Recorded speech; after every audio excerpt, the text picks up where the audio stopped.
Alright guys, full disclosure here,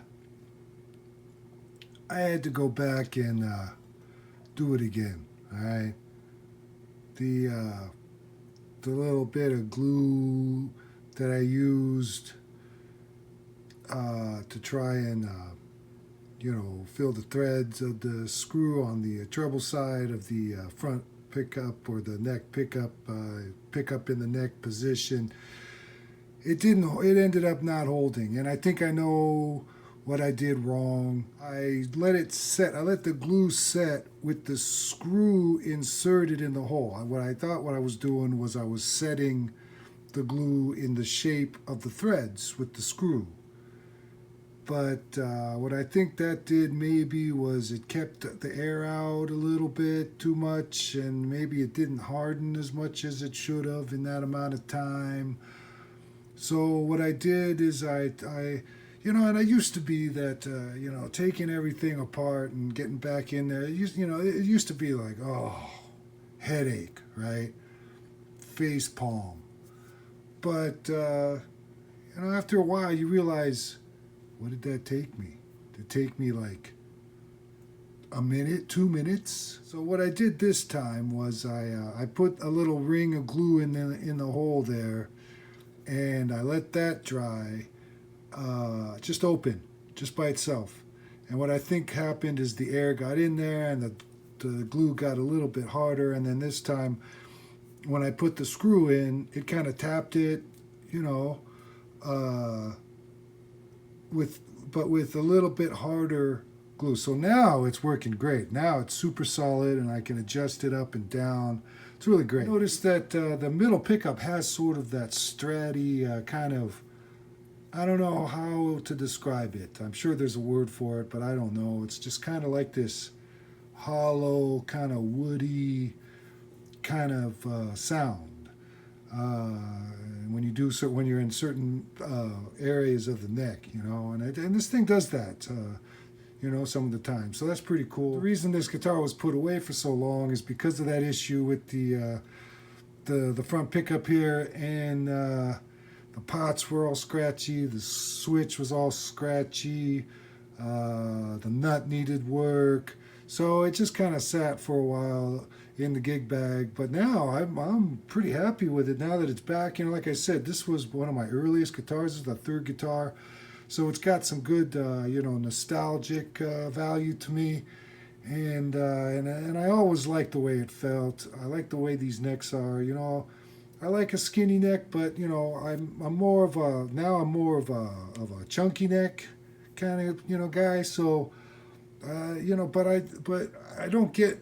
It's weird, if you switch to a different, like if you switch to rosewood, if you switch to like a flatter radius and stuff, it's almost like a palate cleansing. So yeah, there's my full disclosure on what happened with this guitar, right? All right, and full disclosure on the little amp here, I'm really sorry to my viewers if I gave you the impression that I was using only factory presets. Okay, I didn't mean to do that. I didn't mean to give you that impression, and I apologize. And you're very valuable to me, and I hope that I can continue to provide value to the community. And I just have to apologize that that maybe I misrepresented the factory preset situation. All right. So what I'm alluding to is that the Rockin' G preset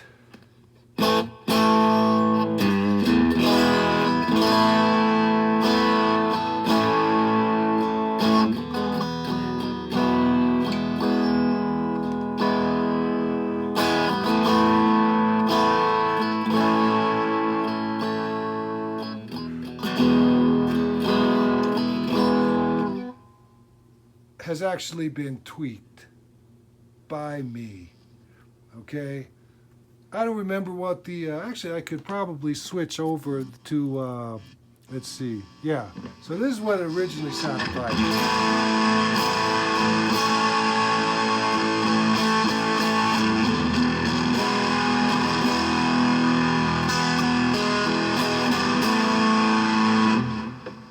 Okay. So if you use the factory preset on Rock and G, that's the mess of a sound that you're going to get. That fizzy mess. I don't know what else to call it. It's a mess. So yeah, I have over time, over quite a bit of time, slowly tweaked it.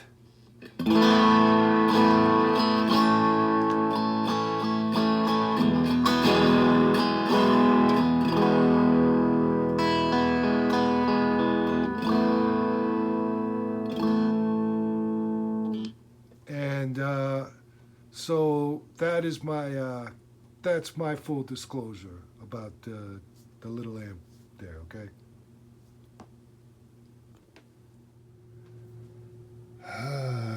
And yes, finally, I do have to, address the possibility of a little bit of suspicion or doubt about the authenticity of my my YouTube play button here. But oh, wait a second, guys, hold on. So as I was saying, I can see how there might be some doubt or suspicion about the authenticity of my YouTube play button here. And full disclosure, guys, yeah, it was not a gift from YouTube, and they did not specifically design it to align with the aesthetic of the 2 and 4 channel.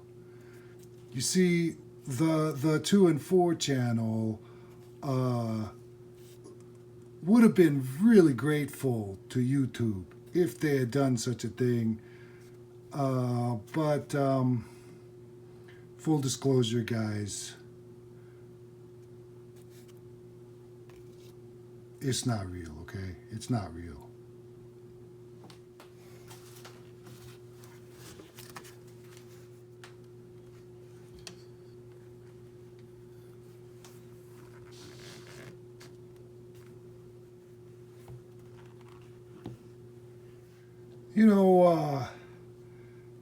Been watching YouTube for a while now, and this is my method. As I said, it's great, it's wonderful, it's innovative, it's revolutionary, it's magical. But, we all know what makes YouTube great, right? It's the creators. I mean, duh. So, so the other stuff that's going on, and with one little side note here is that, I was being kind of lazy and I didn't go in and check out the music section and then go into the second part of the music section menu. That thing is actually working all right still, even though I'm not signed in, and that thing actually works. So whoever's in charge of music over there, kudos to you. But I've been complaining about how they decimated the number of regular recommendations on my regular first page there, and it seems like it might be getting a little tiny bit better, just in tiny little increments. But at the same time, it's doing stuff that I'm noticing. This is the thing, is that the algo might be sussing me out, but hey, touche, I'm also sussing the algo out as well, all right? It's fun for me. What can I tell you? It's like seeing what the AI can do, right? Well, first stage is like, okay, sign in, all right? Because that the next logical step from signing in is paying for premium, all right? But yes, I spend a lot of time on YouTube, but it's not so important to me that I'm gonna, if I had to give up YouTube, I got plenty of other things to do, all right?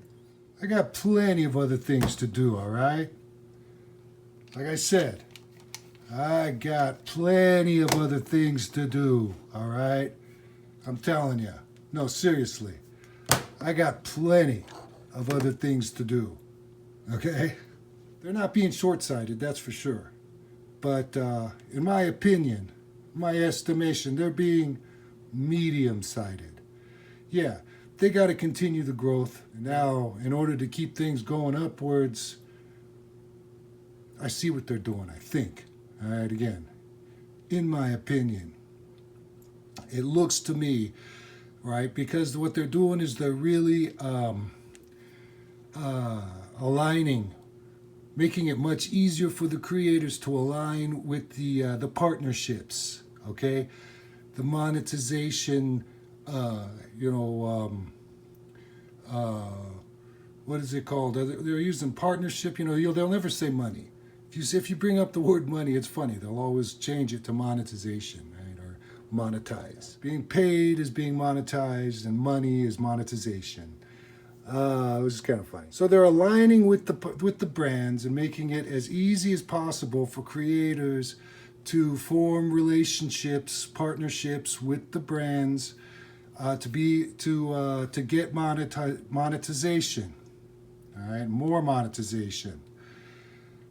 The problem, as I see it, in my opinion here, is that simultaneously, and this is an old tale, and it's I get it. I understand. It's smart, all right? But just because I get it doesn't mean I have to like it. Simultaneously, you may have noticed that they're also adjusting the platform so that kids, younger audiences can be here viewing on the platform, right? Yes, you want ad-friendly content, but it's also kid-friendly content. I think that is the bottom line here. Well, this thing is it doesn't bother me too much. Personally, I don't have kids, but I think, as an overall thing, it's something to look out for. It's something to be aware of, is that now they're going after, and I wouldn't normally use this language, but this is the language that they use, right? They're targeting the next generation of viewers. And though that next generation is kids. I don't care if they're 8 years old, 6 years old, 10 years old, 15 years old, 18 years old, 22 years old, right? 26 years old, right? These people are kids, right? We know that. And they're going to see the stuff on TV and they're going to think, oh, they didn't sell it to me. They just happened to be wearing this thing and it's really cool. So I want one of those. Now it's their peers. It's a friend of the friend of a friend that they see that's got all this stuff. And so, of course, right? A couple of degrees of separation. I should have that stuff too. Otherwise, I'm not cool, right? And that's why I go up into the 20s, right? Maybe even the 30s, right? Gotta be cool, right? Gotta be cool. Anyway, I digress. But I just want to talk about that.